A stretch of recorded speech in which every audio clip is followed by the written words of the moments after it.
Hello everyone and welcome to the Grumpy Surfer podcast, and the first time I've kind of done like a solo video like this. I'm just kind of doing this just to put a few points of view across and stuff I've experienced over the last few months, and kind of do it maybe on a weekly basis, just to put some ideas out there and then kind of see what people's reactions are to this. I'm in my gym in Exmouth, Mahara Jiu Jitsu, which we set up in September. If you've been listening to the podcast, I talk about it quite a lot. And yeah, it's a cool place, a cool space. Bit weird because I can see people walking past, kind of watching through the window at what we're doing and what I'm doing. But yeah, it's all good. And I've not been surfing much. I've probably surfed about 3 or 4 times this year so far, and I've been quite disappointed with myself, if I'm honest, because I know life gets in the way, but I should really kind of make the effort to get up there. We've had couple of car issues, couple of life issues, I should say. Now I've changed my car. I've gone all electric, which is going to be interesting to see how that mileage works when I'm driving about. But it's a mint motor. I'm not going to tell you what it is, but yeah, it's pretty decent, and hopefully it's going to be big enough to put my boards into the back of it. I've got to get a roof rack yet to throw my longboard on. Got a Skin Dog 9.6 cherry picker, and yeah, I've yet to be on that actually. I haven't surfed it for probably over a year. There was a phase where I got really into longboarding for a little bit. Again, I go through phases, much like the mid-lengths. And yeah, I really enjoy longboarding. I got to the point where I was like, yeah, I really want to do a little bit more than this, a little bit more of this, should I say? And I haven't done it. And it's good for the local as well. Down here in Exmouth, there's a couple of little spots that can be surfed. One of my big bugbears with Exmouth is when you look at the beach, it's kind of like a right hand point break, but you'd have to get a laser beam and laser cut the end of from where I live all the way down to Plymouth and move all that land out the way to allow the swell to come through. You go a couple of miles down the road to like Sidmouth and a few of the other places where the swell kind of starts to kick in before it goes east towards London along the south coast of England. But for some reason, it doesn't really kick in here. You have to get some storm waves or a really big southwesterly groundswell for it to come through, which is quite annoying. But yeah, summer's come around. It's getting a little bit warmer, so yeah, I don't think anywhere around here is going to work again until the winter. And I need to get myself back up to the North Devon area and start surfing some longboard waves and surfing my longboard a little bit more. It's a lot more fun, and you know, you can have a little bit of banter with people in the water. I think sometimes shortboarding's got this stigma where it's like, rah, rah, shortboarders, rah, get out of the way. But yeah, I find people a little bit more happier surfing on a longboard. Been on a couple of podcasts as well. I was lucky enough to go on with Mitch and Pete on the UK Surf Show. So big shout out to them guys. Don't know why I whistled. Weird. And went on the podcasts with a guy called Ollie, who does the Warrior Wellness podcast. Which is really cool. He's looking at like the mentality of people that have been in the military, looking at rehab, looking at a holistic approach to training and physical well-being, which is awesome. Which kind of like leads me onto my little next point. Really, is that you know, a few weeks ago, probably a month or so ago, there was a guy who committed suicide. Ex-Royal Marine bootneck, was living in Spain and had been going through a tough time really, and randomly just put like, look, I'm not going to beat about the bush, put like a really long Facebook post up and said, you know, basically goodbye world, and went and killed himself, which kind of set me off a little bit because, you know, I've been out of the military now, what, for 3 years now. And I feel kind of like that the military and almost like the welfare system in a way for veterans and people that have left or are leaving um, kind of fails a little bit. I'm not slating it, but I am.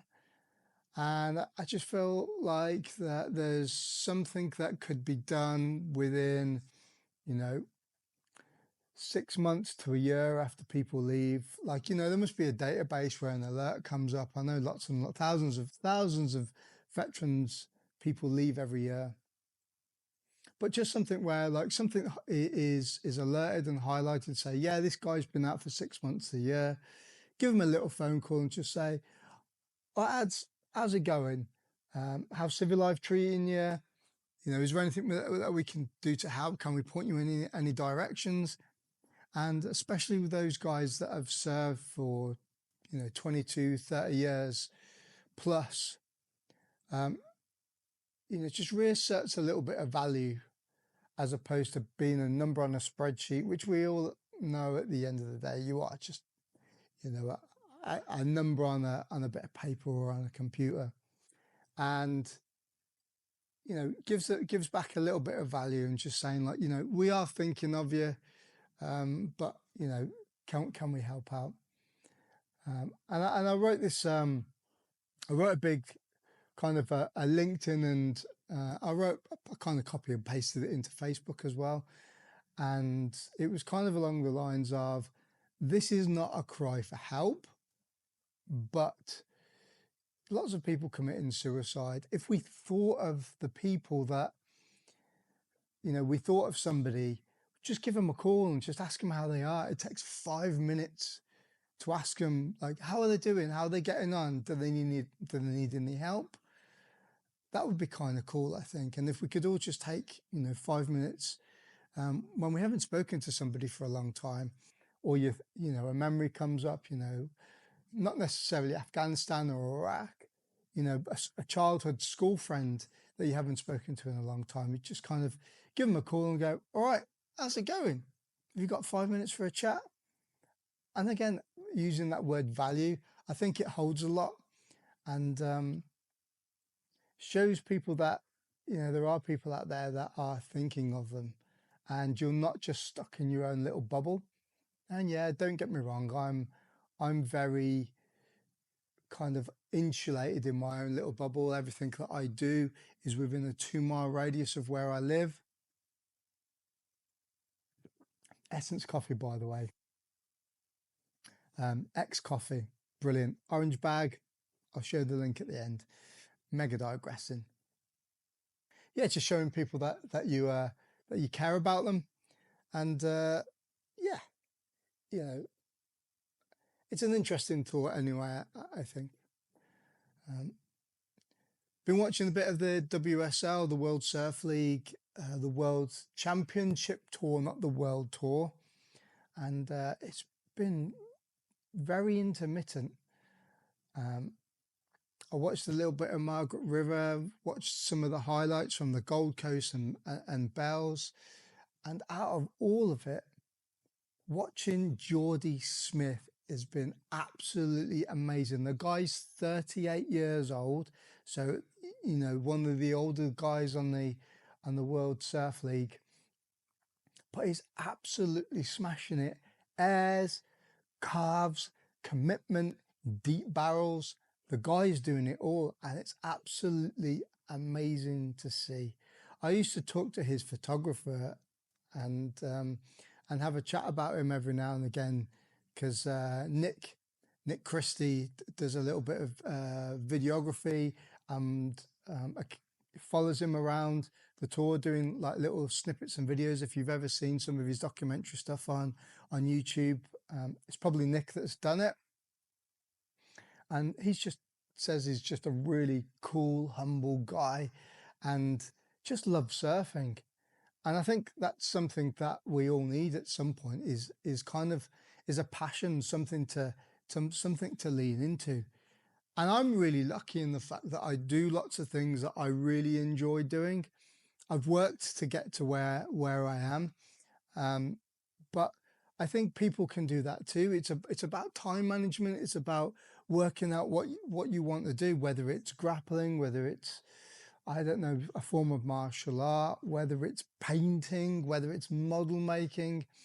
We all have to take a nice deep breath every now and again out of the rat race, or try and get ourselves out of it, and decompress a little bit.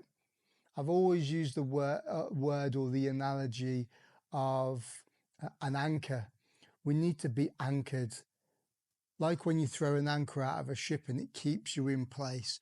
If you don't have an anchor, it's really easy to kind of get lost in the current and get and being taken away by the rip or the wind. You know, being anchored, being secured to the ground and being in place really kind of gives you a bit of perspective, but also gives you something to look forward to. So whether that's a swell coming through for surfing, whether that's a competition that's coming up, whether it's surfing or jiu-jitsu or whatever you want to look at, or just purely going to the gym or a jiu-jitsu class and doing a workout, doing some drills, doing some technique, having some rolls, you know, talking to people, having an anchor that can really keep us in place is really important, and using inspiration as well. You know, modern day surfing, social media, jiu-jitsu, Facebook, TikTok, Instagram, all those platforms can give us little tidbits and bits of inspiration to do that as well. And using modern day jiu-jitsu and surfing, I listened to a podcast with Sean Thompson a couple of days ago, and he hit the nail on the head. He basically said that you can be so immersed into surfing or into a sport these days that whatever that professional person has done 10, 15, 20 minutes ago, and it gets uploaded onto the internet, you can see what they're doing and what they've been progressing with, what they've been learning within 20 minutes, which I think is really amazing. You know, using this platform, for instance, you know, after this podcast, I'm going to edit it and then I'm just going to throw it out into the ether, you know, and that's going to take me, you know, a couple of hours to do. And I think it's crazy. I had this conversation with my wife yesterday about how when I was born in 1981, and I'm kind of that beginning Gen X, Gen Z, I don't know what, Gen something, where I grew up without the internet, without phones.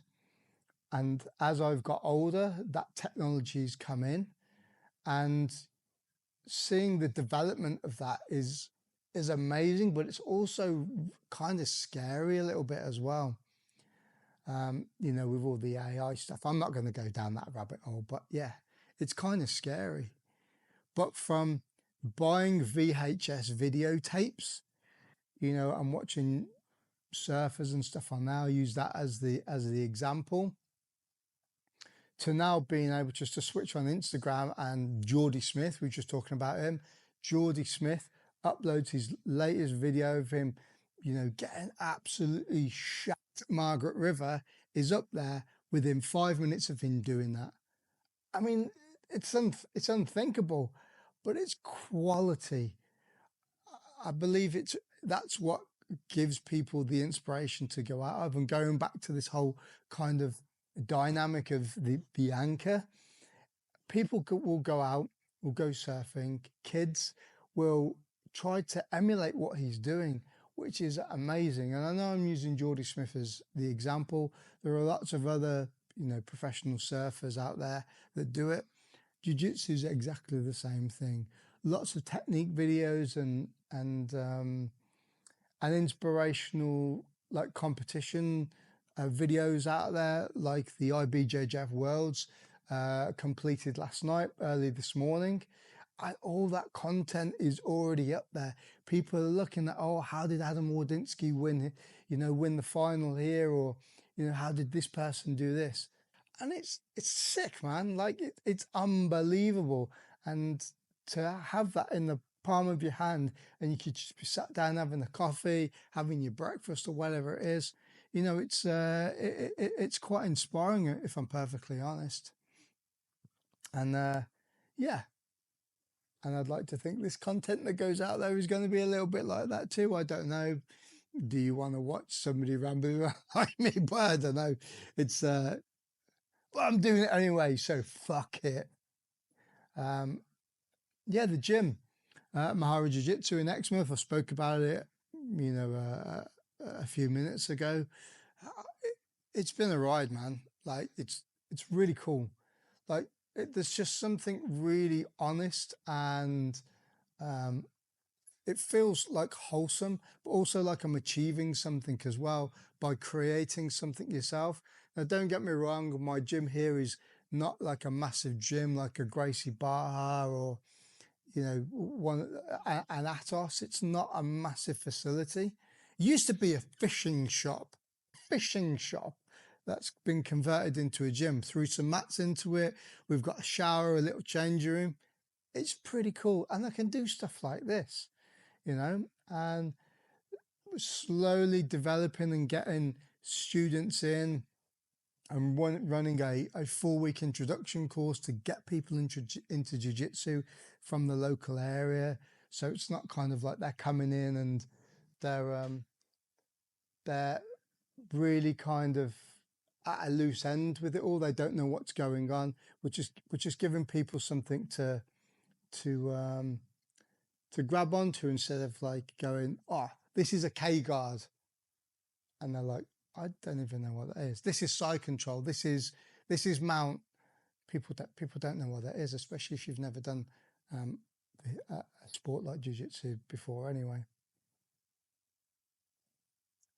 But yeah, and people like that trying to open the door to come in to have a chat, and it's really nice, right in the centre of town. So if you're ever around, in the Exmouth area on holiday, if you're in the UK, pop in and say hello. If we're about, obviously not if we're not, because the door won't open. But yeah,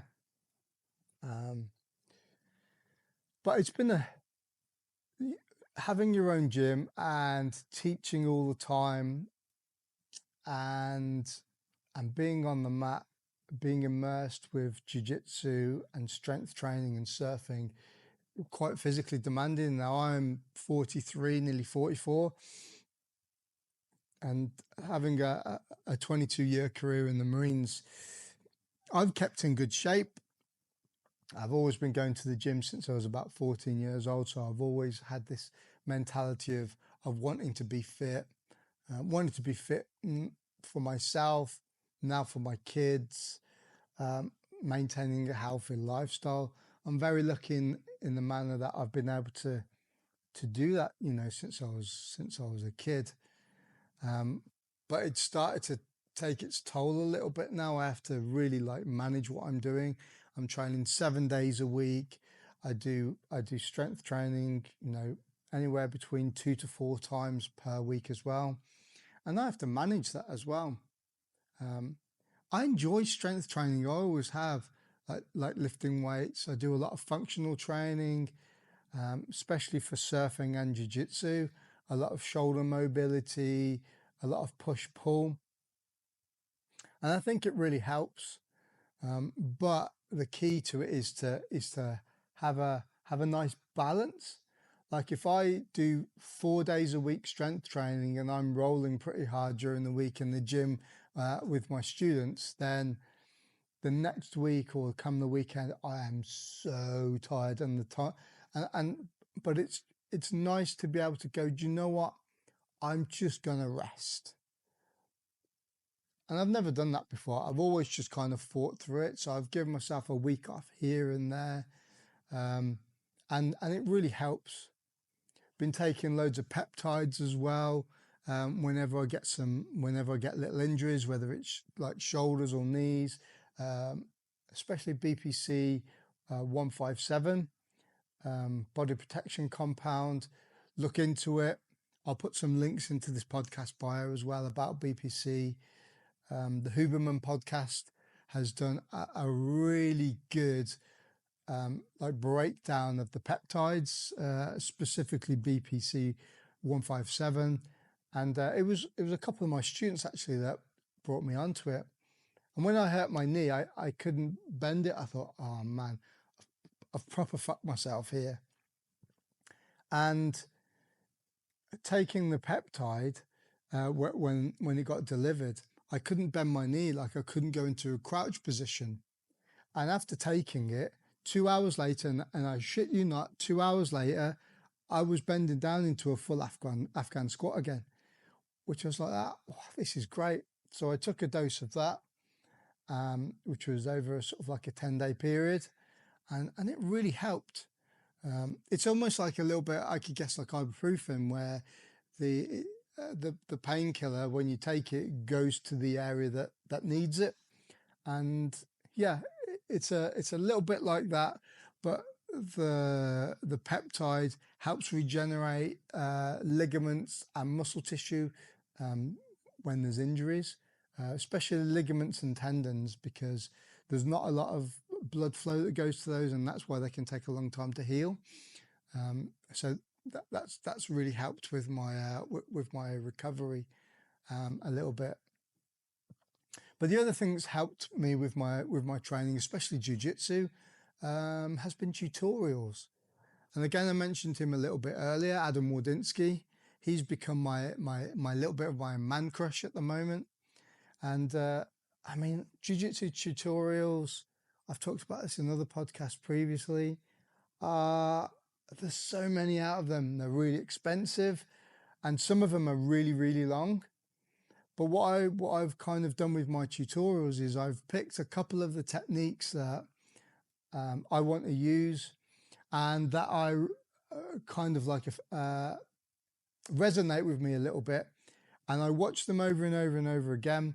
And then what I do with it is I just practice it. And I've been doing a butterfly guard recently, Adam Wardinsky's butterfly guard, from standing and from kneeling. And I've just been practicing that, and I watch the tutorials. I've got myself into those positions, and I'm just constantly trying it. And the first month, I just failed miserably while I was doing it. But then I started to see the little things that I was doing wrong. And again, watching the tutorial over and over again and looking at the little details that he does, and that doesn't necessarily describe whether it's putting his toes in one position or not, or the other. And it's really helped. So, I mean, that's kind of how I look at using tutorials when I'm doing jiu-jitsu. But it's the same thing when I'm looking at technique for surfing as well. I use Ombi quite a lot, and the breakdown that Clayton does for, you know, the coffee cup, front side and back side, your turning, compression and extension, using your back knee to get really low and turning your knee and your foot position, just not identifying and using all of it, but taking a couple of those little things and just implementing them when you go out. And you're going to fail a million times, but then you start to learn, oh, this is how it works, and it just starts to click. And when things start to click, that's when you can really start to feel what you're trying to do is working. And I find there's loads of benefit in it. So surfing tutorials and jiu-jitsu tutorials are an amazing tool, but don't rely on them too much, is kind of my advice, I would say. So, you know, just to wash this up, it was only supposed to be 20 minutes to 30 minutes, kind of having a little chat. If you're ever in the Exmouth area in Devon, you know, send me a message and pop in. We'll go and have a chat. Not that there's going to be loads of you doing that, and it would be a little bit weird if it was. Some groupies, maybe, I don't know. I'm being real big-headed, aren't I? I'll shut the fuck up now. Yeah, drop some messages. And if you like the podcast, please like, share, and leave a few reviews on Spotify and Apple Podcasts. Thanks for listening.